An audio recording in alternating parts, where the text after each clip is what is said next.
हमारे जो संवाददाता है रामगोपाल वो भी जुड़े हुए हैं, क्योंकि इस वक्त हम सीधी तस्वीरें आपको गोरक्षनाथ पीठ मंदिर परिसर से दिखा रहे हैं। ये सीधी तस्वीरें हम देख रहे हैं क्योंकि आज सुबह से पूजा पाठ का दौर सीएम योगी की तरफ से गोरक्षनाथ पीठ में जारी है। दैनिक दिनचर्या के साथ साथ आज वो भगवान क्योंकि गोरक्षनाथ को भगवान शिव का अवतार माना जाता है, इसलिए रुद्राभिषेक वहां पर किया गया है। और हमारे साथ रामगोपाल भी वहां से जुड़े हुए हैं। रामगोपाल, अगर आपको आवाज मिल रही है तो इस वक्त क्या हलचल आप देख पा रहे हैं मंदिर परिसर में?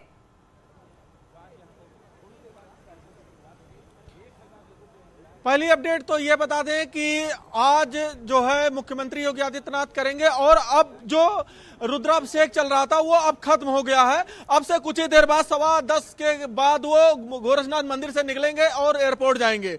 लेकिन और एक अपडेट और है कि गृह मंत्री अमित शाह का जो शाम 5:30 बजे तक का गोरखपुर कार्यक्रम था, उस कार्यक्रम में अब तब्दीली की गई है। गृह मंत्री अब 1:30 बजे ही गोरखपुर से रवाना हो जाएंगे। इस वक्त मैं उस रैली स्थल पे मौजूद हूं जहां पे जो वो रैली करेंगे। यहां पे अभी 10:50 पे गृह मंत्री अमित शाह और मुख्यमंत्री योगी आदित्यनाथ आएंगे और यहां पे जो लोग हैं उनको संबोधित करेंगे। और उस संबोधन के बाद ठीक अगर मैं दिखाने की कोशिश करूं, जो दूसरी तरफ गेट है, इसी गेट से वो निकल के कलेक्ट्रेट परिसर चले जाएंगे। चूंकि यहां से कुल 250 मीटर की ही दूरी कलेक्ट्रेट परिसर की है, तो वो कलेक्ट्रेट परिसर जाएंगे और उनके साथ अमित शाह भी रहेंगे और वहां पे वो नामांकन करेंगे। और आज नामांकन एनडीए के जो सहयोगी दल है निषाद पार्टी, जिनको चौरी चौरा सीट दिया गया है, उनके भी श्रवण निषाद वो भी नामांकन करेंगे, उसमें भी अमित शाह मौजूद रहेंगे। तो उस नामांकन के बाद फिर एक डोर टू डोर कैंपेन है, उसमें शामिल होने के बाद गोरक्षनाथ मंदिर जाएंगे, वहां पे भोजन करेंगे और अमित शाह निकल जाएंगे। जिसके बाद जो अन्य 2 कार्यक्रम है वो मुख्यमंत्री योगी आदित्यनाथ जो है वहां पे शिरकत करेंगे। महिला मोर्चा की बड़ी संख्या में पदाधिकारी हमारे साथ हैं, उनसे बात करते हैं। कैसा जोश है? बहुत ज्यादा जोश है सर, इतना ज्यादा जोश है ना कि 101% से श्री महाराज जी मेरे यहाँ से जीत के जाएंगे। क्या जोश है? बहुत ज्यादा। देखिए रात में बहुत ज्यादा बारिश भी हुई है और देखिए पानी यहाँ लगा हुआ, फिर भी हमारी बहनें आकर के यहाँ पर बैठी हुई हैं। हम लोग चाहते हैं हमारे महाराज जी बहुत बहुत बहुत भारी मतों से विजयी उनको पास आएंगे। हम तस्वीरें दिखा रहे हैं योगी आदित्यनाथ को भी आप देख सकते हैं, क्योंकि जिस तरह से आप भी बता रहे थे कि वहां पर रुद्राभिषेक संपन्न हो गया है और आप कुछ देर वहां पर रहने के बाद 10:15 साढ़े 10 के आसपास मंदिर परिसर से मुख्यमंत्री योगी आदित्यनाथ निकलने भी वाले हैं। ठीक है, वहां पर महिला मोर्चा पहुंच चुकी है और बाकी भी कार्यकर्ता बीजेपी के वहां पर पहुंच चुके होंगे। जरा बताइए कि किस तरह से जोश है और किस तरह से खुशी है कि उनके विधानसभा क्षेत्र से सीएम योगी पहली बार विधानसभा चुनाव लड़ रहे हैं। बिल्कुल, कार्यकर्ताओं का जोश देखते ही बन रहा है। और देखिए बारिश मौसम खराब है, उसके बाद भी यहाँ पे बैठे हुए हैं। कितना जोश है आज राहुल जी? ये तो आपको देख के ही लग रहा होगा कितनी जबरदस्त जोश है, उत्साह है लोगों में। और निश्चित तौर पे अब इतिहास बदलने जा रहा है और भारी ऐतिहासिक बहुमत से पूज्य योगी जी है भाई साहब। निश्चित रूप से इतने विपरीत परिस्थिति मौसम में भी भारतीय जनता पार्टी कार्यकर्ता, आम जनमानस आज यहाँ एकत्रित होगा और यहीं से पूरे पूर्वांचल को संदेश जाएगा। भारतीय जनता पार्टी प्रचंड बहुमत। क्या स्थिति रहेगी सदर की? यहाँ कोई स्थिति ही नहीं है, एक तरफा है। योगी आदित्यनाथ जी महाराज ऐतिहासिक मतों से चुनाव जीतेंगे। क्यों?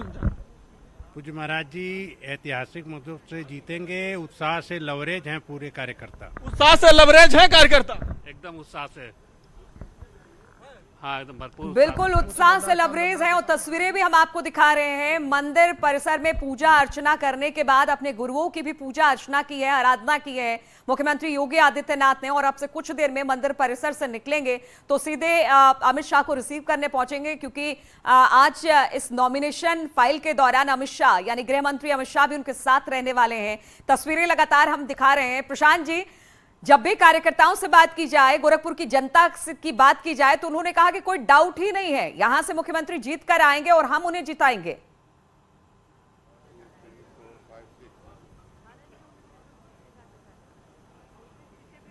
लगभग 1992 से वहां पर रह रहे हैं और उनकी कर्मभूमि है, तो वहां पर कोई संदेह नहीं होना चाहिए भाई। इसलिए वहां से, चूंकि वहां से सांसद रहे हैं, उनका वहां के महंत है वहां के, इसलिए वहां से लड़ने का निश्चय किया है। और योगी जी पूरे उत्तर प्रदेश के नेता, चाहे तो कहीं से भी चुनाव लड़ सकते थे। सभी कार्यकर्ताओं की इच्छा थी, सब जगह से लोग बुला रहे थे कि हमारे यहाँ चुनाव लड़िए। लेकिन जो व्यक्ति का, एक गोरखपुर के लोगों का भी स्नेह होता है, लगातार वहां 19 साल वहां लोगों की सेवा की है लोकसभा के माध्यम से, वहां के लोगों की भी इच्छा थी, इसलिए वहां के लोगों की इच्छा का ध्यान रखते हुए योगी जी ने गोरखपुर से चुनाव लड़ने का निश्चय किया। बिल्कुल, और तस्वीरें भी लगातार हम आपको दिखा रहे हैं। गोरक्षनाथ मंदिर परिसर के भीतर से जो तस्वीरें आ रही है वो भी लगातार हम अपने दर्शकों के लिए लेकर आ रहे हैं। बाहर की तस्वीरें भी दिखा रहे हैं कि किस तरह से वहां पर हलचल तेज हो गई है और जितने कार्यकर्ता हैं वो सब वहां पर पहुंचने शुरू हो गए हैं। मुख्यमंत्री इस वक्त पूजा पाठ का दौर वहां पर चल रहा है। रुद्राभिषेक आज उन्होंने किया है, खासतौर पर आज के दिन के लिए, और अब वो अपने सारे गुरुओं की पूजा अर्चना के बाद वहां से निकलेंगे तो सीधे अमित शाह को रिसीव करने पहुंचेंगे और फिर कलेक्ट्रेट परिसर की तरफ रवाना होंगे। इसके बाद एक कार्यकर्ता सम्मेलन भी उन्होंने बुलाया है जहां पर वो कार्यकर्ताओं को भी संबोधित करने वाले हैं। तो तस्वीरें लगातार हम आपको दिखा रहे हैं और मनोज जी भी हमारे साथ जुड़े हुए हैं। मनोज जी, लगातार विपक्ष ये कहता रहा कि उनको जानबूझकर दिया गया है टिकट गोरखपुर का। हालांकि अगर गोरखनाथ पीठ की बात की जाए या गोरखपुर सीट की बात की जाए, इसमें कोई दो राय नहीं कि लगातार वर्चस्व लंबे समय से बीजेपी का यहां पर रहा है, इसलिए जीत का अंतर भी भारी होगा जिसका दावा बीजेपी कर रही है। ठीक बात है, ठीक बात है। देखिए क्या है कि जब बिल्कुल कोई मुकाबला न हो तो इसको जैसे क्रिकेट की भाषा में वॉक ओवर बोलते हैं, तो गोरखपुर में आप किसी को भी आप योगी आदित्यनाथ के सामने खड़ा कर दीजिए, खड़ा करना भी वॉक ओवर ही देना है, क्योंकि यहाँ पे उनका कोई मैच नहीं है ना, मतलब हो ही नहीं सकता ना। मतलब केवल योगी आदित्यनाथ नहीं, महंत वैद्यनाथ जो इनके गुरु थे, उनके समय से लगातार मतलब यहाँ पे इस परिवार का और मतलब योगी का, इनके गुरु का इतना प्रभाव है, इतना मान है इनका कि यहाँ पे किसी तरह की कोई शंका की गुंजाइश ही नहीं है ना। बिल्कुल, शंका की गुंजाइश ही नहीं है। अमित भी हमारे साथ बने हुए हैं। अमित, आप कहां पर मौजूद हैं? क्योंकि अब से कुछ देर में गोरक्षनाथ मंदिर परिसर से मुख्यमंत्री निकलने वाले हैं अपने नॉमिनेशन को फाइल करने के लिए। उससे पहले वो गृह मंत्री अमित शाह को रिसीव करने पहुंचने वाले हैं। आप क्या कुछ देख पा रहे हैं? इस वक्त हम कलेक्ट्रेट में मौजूद हैं नीलू। यहाँ पर सभी तैयारियां पूरी हो चुकी हैं, हलचल भी बहुत तेज हो चुकी है। सुरक्षा कर्मी यहाँ पर भारी संख्या में तैनात किए गए हैं। सिर्फ उन्हीं लोगों को एंट्री दी गई है जिनके पास या तो पास है या तो फिर मीडिया कर्मी है।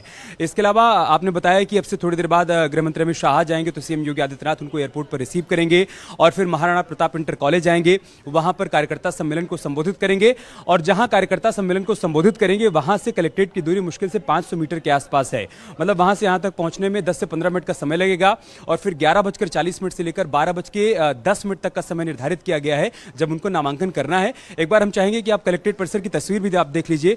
यहां पर देखिए मीडिया का जमावड़ा है, चूंकि बड़ा दिन है आज, उत्तर प्रदेश के मुख्यमंत्री योगी आदित्यनाथ का नॉमिनेशन है। ऐसे में हर तस्वीर लोगों तक पहुंच पाए ये सुनिश्चित किया जा रहा है। और आप देखिए गेट पर पुलिसकर्मी तैनात हैं, वहां पर जो कोई भी शख्स प्रवेश कर रहा है उसको रोका जा रहा है, उसका आईडी कार्ड चेक किया जा रहा है, उसके बाद उसको अंदर आने दिया जा रहा है या फिर मीडिया कर्मियों को अंदर प्रवेश दिया जा रहा है।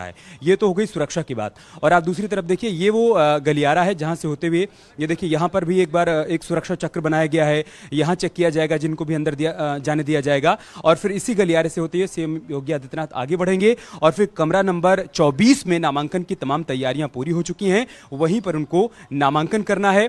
बताया जा रहा है कि नामांकन के जितने डॉक्यूमेंट्स हैं वो भी तैयार कर लिए गए हैं, 4 प्रस्तावकों के नाम भी तय हो चुके हैं। नीलू, बिल्कुल, तो सारी तैयारी मुकम्मल कर ली गई है, बस सीएम योगी के आने का इंतजार किया जा रहा है ताकि वो यहां से अपना नॉमिनेशन फाइल कर सके।